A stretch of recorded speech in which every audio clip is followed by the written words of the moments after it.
pulled out our speed zapper once again and found some people to be going the speed limit, but many others to be going well beyond it.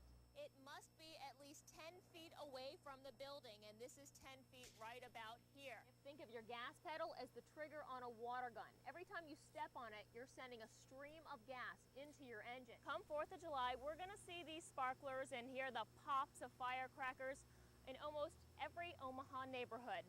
Now, 6-year-old James Cook squeezed himself inside that microwave, which was about this size inside. Pictures and police reports put it at 10 inches high, 15.5 inches wide, and 12 inches deep. You can also test for the radon gas in your home yourself by picking up a test kit at your local home improvement store. You can still see that the floodwater is running through this parking lot of a car dealership. Jamie, what about those driving tips? Do they seem a little bit different after what you went through today? Well, I'm sure the one tip our management learned is don't let Jamie drive the news vehicles anymore, but the Westmans decided almost 30 years ago that they had something to offer foster kids. But what makes them so unique is that they take the children who need a lot of extra care. Okay, there you go. Ready? Children and laughter, both in abundance at the Westman home. We started taking in foster kids when my oldest son, who's now 31, was 3 years old. So we've done it in Texas, California, and Nebraska. In that time, the Westmans have helped about 100 foster kids. As if that wasn't enough, though, 13 years ago, a new challenge and a bigger way to help. We started taking sick children with Shantae. She was our first real sick one. I wasn't very healthy because I was like not thinking myself, oh no, I'm gonna die, I wanna live, I wanna live.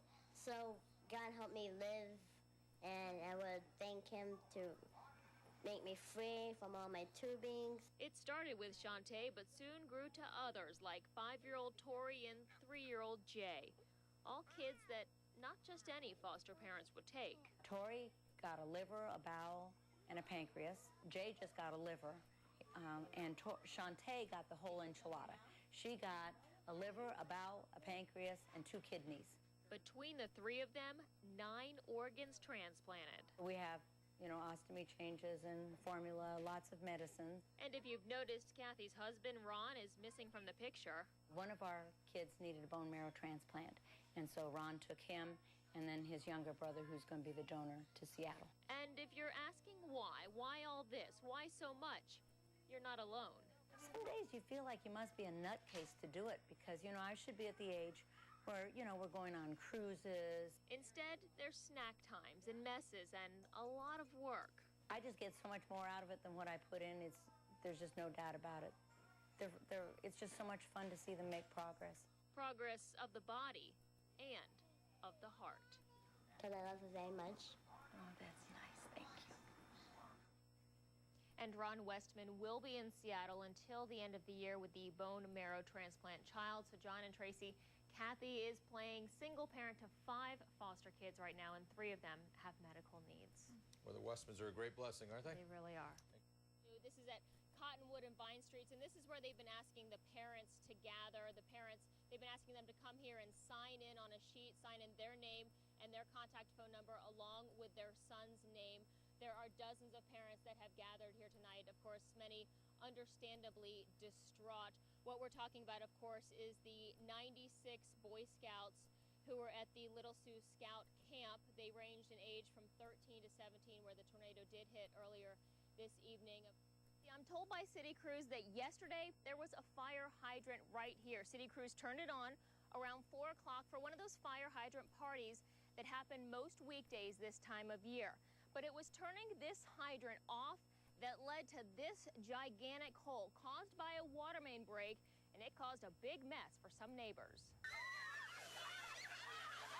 On a scorching summer day, relief is found in a lot of water from an Omaha fire hydrant. But a hydrant party Tuesday, similar to this one, left a lot of water and other stuff behind at 50th and U Streets. That's anything but relief for some homeowners. It came out of the toilet in there, and the floor drain, it was bubbling up and just kept coming up and gushed. It started out as a little puddle, which they thought maybe the kids spilled something on the floor, and then it just gushed through and took over the entire basement. A brown sludge of water, mud, and raw sewage covered the floor of this space that's not just a basement, but a home to Lawrence's daughter and her family. And now my daughter and the kids don't have a place to sleep. It was very, very bad. I basically lost it. Next door to Lawrence, much of the same being cleaned up. A contaminated mess which entered the same way, up toilets, sinks, and drains. In all, at least 3 homes hit by the sewer backup. A backup caused when an MUD water main broke. MUD tells us the cause was that fire hydrant being closed too quickly, and the water then went down the sewer line. The City Public Works Department confirms the break and backup did happen after that hydrant party. No matter the cause, Sandy Lawrence just wants to see this mess cleaned up and paid for. I think people should be more compassionate and help those in need when there's a problem like this, instead of turning us away and passing the buck saying it's your fault, we're not going to do anything.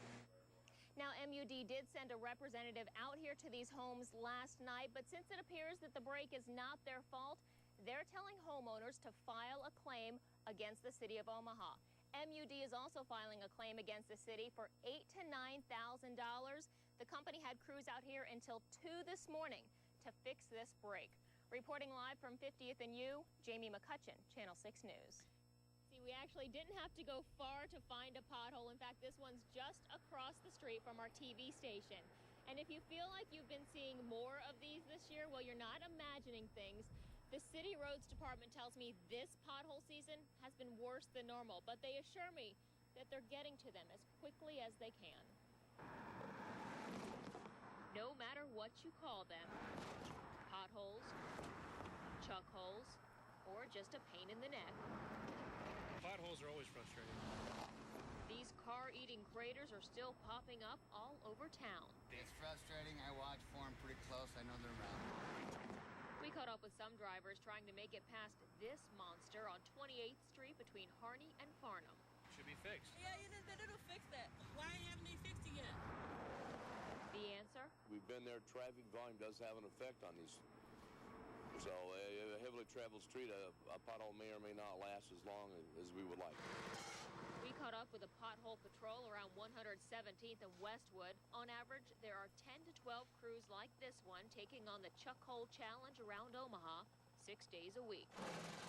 While some might view these pothole patches as just a temporary fix, the big jobs aren't always in the budget, so these will do for now. They keep cropping up on us, so I attribute a lot of this to just older pavements that are reaching the age of overlay, haven't quite got there yet, and so it becomes somewhat of a maintenance headache.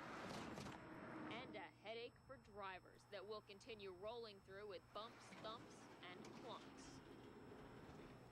And Fred Tolley tells me as the weather keeps getting better, we should start seeing less and less of these potholes as we get closer to the summer. John, the storm started dropping stuff on us here at 40th and Dodge within the last half hour.